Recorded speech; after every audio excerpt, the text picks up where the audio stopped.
औज़ुबिल्लाहिमिनश्शैतानिर्रजीम बिस्मिल्लाहिर्रहमानिर्रहीम। Dear SLS student, अस्सलाम वालेकुम। उम्मीद करती हूँ आप सब खैरियत से होंगे। हमारी 4 क्लास की उर्दू का पीरियड जो है वो स्टार्ट हो गया है। आज हमारा जो है लेक्चर नंबर 10 है और 12 जून का काम है। लेक्चर नंबर 10 और 12 जून का। तो हमारा जो है टॉपिक अभी चल रहा है तफ़हीम।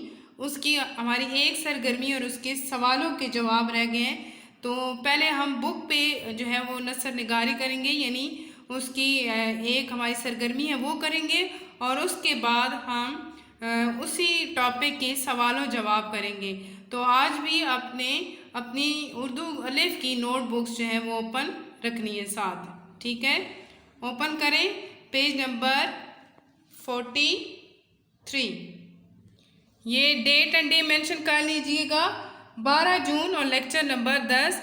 आज जो है हमारा जो है ये है नसर निगारी सरगर्मी नंबर 7। दिए गए जाल की मदद से अपने पसंदीदा फल के बारे में लिखिए, ठीक है। ये उन्होंने इस तरह एक खाका सा दिया है, तो ये आप अपनी मर्ज़ी से कर सकते हैं। तो मैंने जो टिकिंग की है वो किन्नू को की है फल और शक्ल इसकी गोल है, उस पर टिक किया है।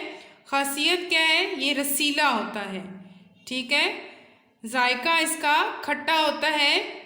फ़ायदे इसके बीमारियों से बचाता है और इस्तेमाल मशरूब में ज़्यादातर होता है, इसके जूसेस बनाए जाते हैं। और मौसम, ये किस मौसम में होता है, सर्दी के मौसम में, ठीक है। तो ये भी आपने अपनी बुक पे आपका जो भी पसंदीदा जो फल है उसके बारे में आप इसमें से कोई भी लिख सकते हैं।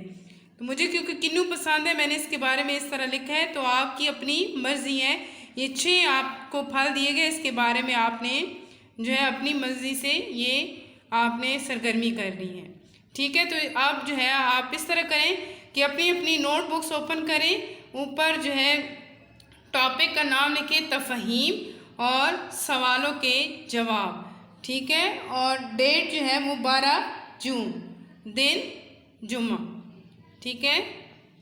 ये देखें सवालों के जवाब लिखिए। पहला हमारा सवाल है कि इबारत के लिए मौजू उन्वान तहरीर कीजिए। इबारत के लिए मौजू उन्वान तहरीर कीजिए। इसका क्या करते हैं, इसका जवाब देखते हैं। तो इसका जवाब है, इबारत के लिए मौजू उन्वान अनार और इसके फ़वाइद। सवाल नंबर 1 का जवाब, इबारत के लिए मौजू उन्वान अनार और इसके फ़वाइद, ठीक है। ये हमारे सवाल नंबर 1 का जवाब है। अब सवाल नंबर 2 देखते हैं जी। सवाल नंबर 2 है, फल अल्लाह की बहुत बड़ी नेमत है, 2 जुमलों में वाज़ह कीजिए। जी दोबारा सुने कि फल अल्लाह की बहुत बड़ी नेमत है, 2 जुमलों में वाज़ह कीजिए। इसका जवाब देखते हैं।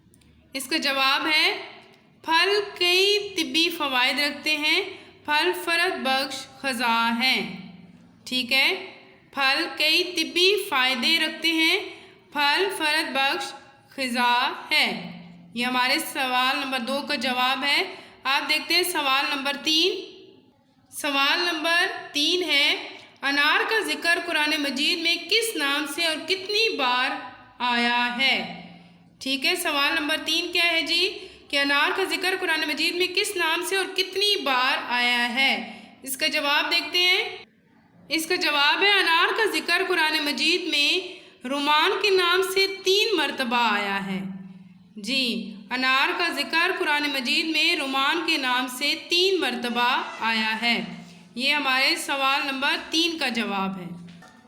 सवाल नंबर 4 है, आपके ख्याल में कुरान मजीद की सूरतुल अनाम में फलों के फसलों में से हकदारों को उनका हिस्सा देने की हदायत क्यों की गई है, ठीक है।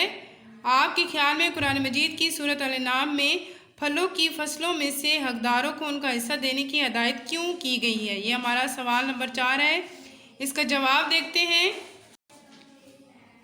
जी। सवाल नंबर 4 का जवाब है, सूरत अल-अनाम में फलों की फसलों से हकदारों को हिस्सा देने की हदायत इसलिए की गई है क्योंकि फल मुनाफा बख्श फसल है और जो लोग फल नहीं खरीद पाते वो भी अल्लाह ताला की इस नेमत को हासिल कर सकें।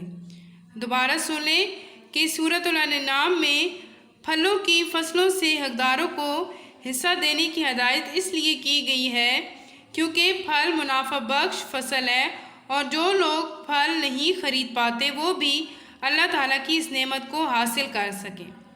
ٹھیک ہے، یہ ہمارے سوال نمبر 4 کا جواب تھا۔ آپ دیکھتے ہیں سوال نمبر 5۔ سوال نمبر 5 ہے کہ انار کی پیداوار کے لیے کون کون سے علاقے مشہور ہیں؟ انار کی پیداوار کے لیے کون کون سے علاقے مشہور ہیں؟ یہ ہمارا سوال نمبر 5 ہے۔ اس کا جواب دیکھتے ہیں۔ سوال نمبر 5 کا جواب، انار کی پیداوار کے لیے فلسطین، شام، لبنان، افغانستان، مراکش، اسپین اور پاکستان مشہور ہیں۔ انار کی پیداوار کے لیے فلسطین، شام، لبنان، افغانستان، مراکش، اسپین اور پاکستان مشہور ہیں۔ یہ ہمارے سوال نمبر 5 کا جواب ہے۔ آپ دیکھتے ہیں سوال نمبر 6۔ سوال نمبر 6 ہے کہ انار کا استعمال کس کس طرح سے کیا جاتا ہے؟ کوئی 3 طریقے لکھیے۔ انار کا استعمال کس کس طرح سے کیا جاتا ہے؟ کوئی 3 طریقے لکھیے۔ تو سوال نمبر 6 کا جواب دیکھتے ہیں۔ سوال نمبر 6 کا جواب ہے کہ انار کا استعمال پھل کے طور پر کیا جاتا ہے، انار کا رس پیا جاتا ہے اور انار کا استعمال ادویات میں بھی ہوتا ہے۔ دوبارہ سن لیں کہ انار کا استعمال پھل کے طور پر کیا جاتا ہے، انار کا رس پیا جاتا ہے، انار کا استعمال ادویات میں بھی ہوتا ہے۔ سوال نمبر 6 کا جواب آپ دیکھتے ہیں سوال نمبر 7۔ سوال نمبر 7 ہے کہ انار کے 4 فوائد لکھیے۔ انار کے 4 فوائد لکھیے۔ تو اس کا جواب دیکھتے ہیں۔ جی، سوال نمبر 7 کا جواب ہے کہ پہلا جو ہے آپ نے اس طرح کرنا ہے کہ پوائنٹ بھی لکھنا ہے۔ ہر لائن پہ ایک پوائنٹ ہے، تو پہلے ہی لائن پہ پہلا پوائنٹ آئے گا کہ انار بیماریوں کی کمزوری دور کرنے کے لیے مفید ہے۔ انار بیماروں کی کمزوری دور کرنے کے لیے مفید ہے، نمبر 1 پوائنٹ۔ نمبر 2، اس میں شکر اور وائٹامنس پائے جاتے ہیں جو صحت کے لیے مفید ہیں۔ جی، اس میں شکر اور وائٹامنس پائے جاتے ہیں جو صحت کے لیے مفید ہیں۔ نمبر 3 ہے دل اور دماغ کو تازگی بخشتا ہے۔ دل اور دماغ کو تازگی بخشتا ہے۔ نمبر 4 چوتھی لائن پہ، انار کے استعمال سے انسان میں نفرت اور حسد کا مادہ ختم ہو جاتا ہے۔ یہ جی سب سے اچھا پوائنٹ کہ انار کے استعمال سے انسان میں نفرت اور حسد کا مادہ ختم ہو جاتا ہے۔ یہ آج کے اس کے ہمارے سوال و جواب تھے جو کہ مکمل ہوئے۔ تو امید کرتی ہوں آپ کو یہ سمجھ آ گئے ہوں گے۔ اچھے طریقے سے اپنی نوٹ بک پر لکھیے گا۔ اس کے ساتھ ہی اللہ حافظ، اسٹے بلیسڈ۔